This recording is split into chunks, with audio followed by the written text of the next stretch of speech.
Hey guys, so I thought I'd do an update to let you know what's been going on and where I've been, why I haven't been around making videos. Some of you already know my mom has been in the hospital since Thursday the 7th, so she's been in the hospital for 11 days now. I still don't want to get into the major details at this moment because it's just way too much and it's just way too stressful, and I'm trying really hard to get through this video without crying. But long story short, on how she got in there is that she just had been feeling weak over the past few months and just weaker by the minute. Not so bad that she couldn't function, but it was getting to the point where she just couldn't do normal things that she wanted to do without being completely drained. And so she had a doctor appointment anyway, and then she wanted to be checked out because she just knew that there was something wrong. So we spent the whole day in the ER that Thursday, and they admitted her. And at first, they thought it was something that they could take care of right away, and she was perking up. Gave her blood transfusion. She was doing better. But by the time I came back that next Monday, she was really out of it and not recognizing, not answering questions, not responding well. And so I just tried to be patient with her as much as I could and just be by her side. And she kept going like this, like reaching over, and then she was leaning like this on her right side, and I didn't know what was wrong, but I kept asking her if her head hurt. So I went to get something to eat on the cafeteria that day, and when I sit down, I hear code blue for my mom's room. You can imagine what went through my mind.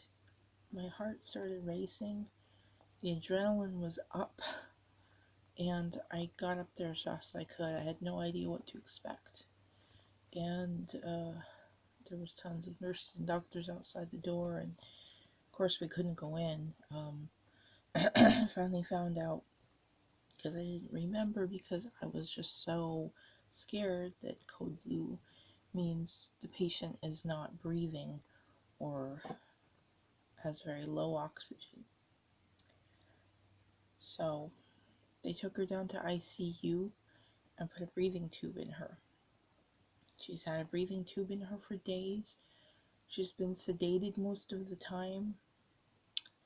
She has been responding by hand squeezes, and once in a while when they turn her sedation down, she'll look at you and she'll understand and know that you're there. But mostly she's been sedated. And yesterday she did some breathing exercises because they are trying to get her off of the breathing machine. She was actually able to breathe on her own for 3 hours, which is a really good sign. And today, right now actually, they're starting it again. I'm going to go in back to the hospital in a little while and see if I can see her while she's awake, and read to her. They're trying to make it where she can breathe on her own and actually possibly start talking today, which would be awesome. But there is something else. They found some tumors or growths. They still don't know what they are in her esophagus area, this whole area, and at first they thought it was some kind of cancer, and it still very well could be. They don't know yet because of the breathing tube. It has been unsafe to take a biopsy. They're hoping eventually to be able to do that. They originally thought she had a growth on her shoulder, but when they went to do the biopsy for that, there was nothing there. So praise God for that miracle.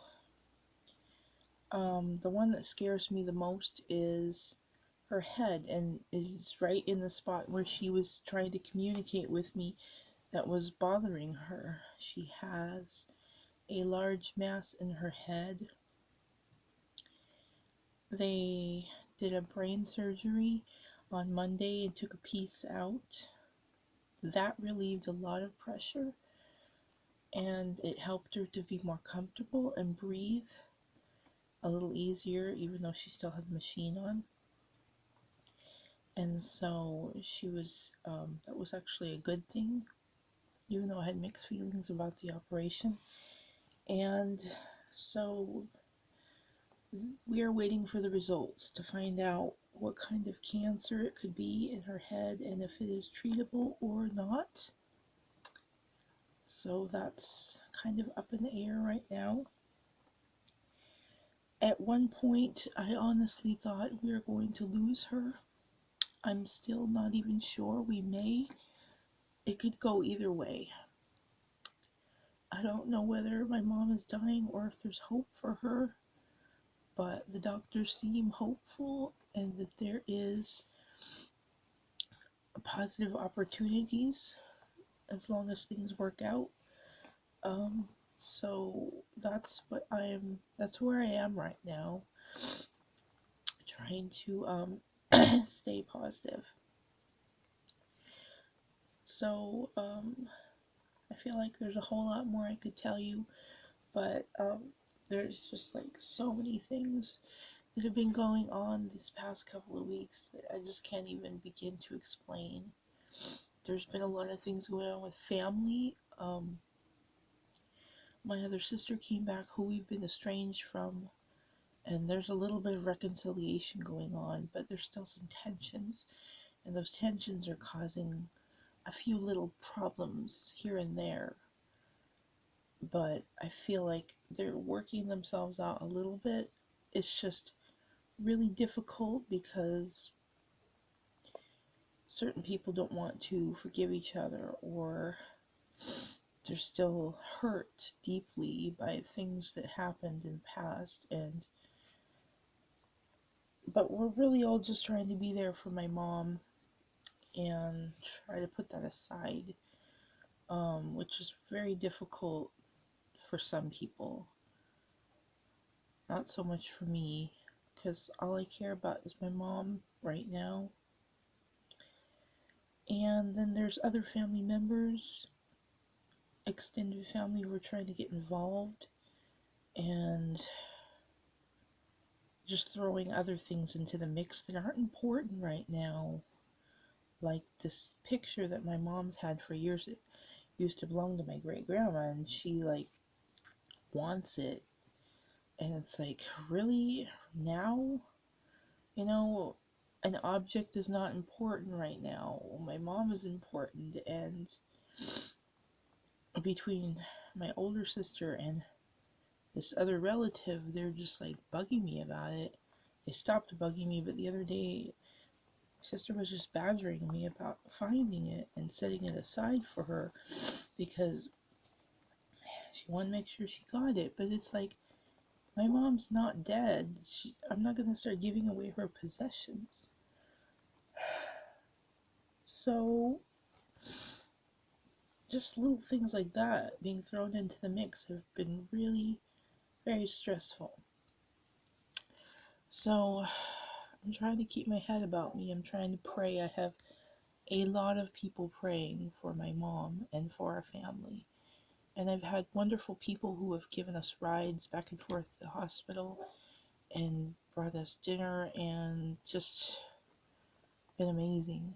And you guys, you know who you are.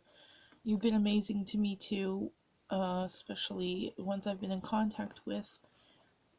Thank you so much. I can't even begin to express my gratitude for your support and your love and your prayers and just keeping in contact with me and trying to find out how I am. That just means so much to me because I really needed it. And any continued prayers or positive thoughts are so much appreciated because I know they're helping. Because my mom is, even though she's still not in a good place, she's doing a lot better than I thought she would be doing. There's still, little bits of hope here and there. Just pray that this cancer is something that's treatable, that it's not too far gone, or that it hasn't spread too much. And that we'll be able to talk with her, and she'll be able to get strong again. And if not, please pray and hope that I will be able to be mature enough to accept this, and that my grieving process won't be as difficult as it was with my father, because that was so sudden. But on another subject, I won't keep you too long because it's already been 11 minutes. God has been teaching me so many things through this experience. My pastor told me God doesn't waste a hurt, and that's very true. He teaches things during times like this that you never thought you'd need to know or learn or experience, so that someday you'll help others.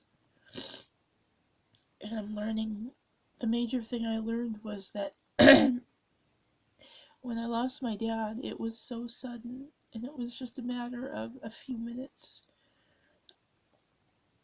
that we didn't even really get to talk or say goodbye, and he was just gone. And I always thought that if I had more time, days or weeks, even if I knew he was going to be gone, that it would be easier. It would be more fair. But I'm learning now that it's no easier at all. It's no more fair to sit and watch someone in pain, someone uncomfortable, and someone suffering. It's no easier. So that's one thing I've learned. And so now my heart goes out to those of you who've had to deal with either one of these. It's just not a good thing. It's not healthy for you or them or just the whole situation. And I know we all have to go through it someday, but it sucks. It majorly sucks. And it breaks your heart in pieces. And it pulls you back and forth. So that's where I was. Most of the time was being pulled back and forth between wondering if I should prepare for my mom to be gone soon or whether I should have hope, because I wasn't really getting the answers I needed. And so yesterday I took it in my own hands to actually talk to the nurse and the doctors about her health status, and they seemed hopeful. I'm not going to be in denial and be like, oh yay, everything's great and she's going to be fine, because I know it can still go either way. But as right now, I'm just trying to remain positive that good things will happen, and we'll just go from there. Again, thank you so much. Thank you so, so much. With all my heart, you guys, for all your help and love and support, and I will keep you updated as I can. Hope you guys are having a wonderful day, and I just want to let you know that I love you and I'm praying for you guys too, and I hope everybody's okay. I'll see you later.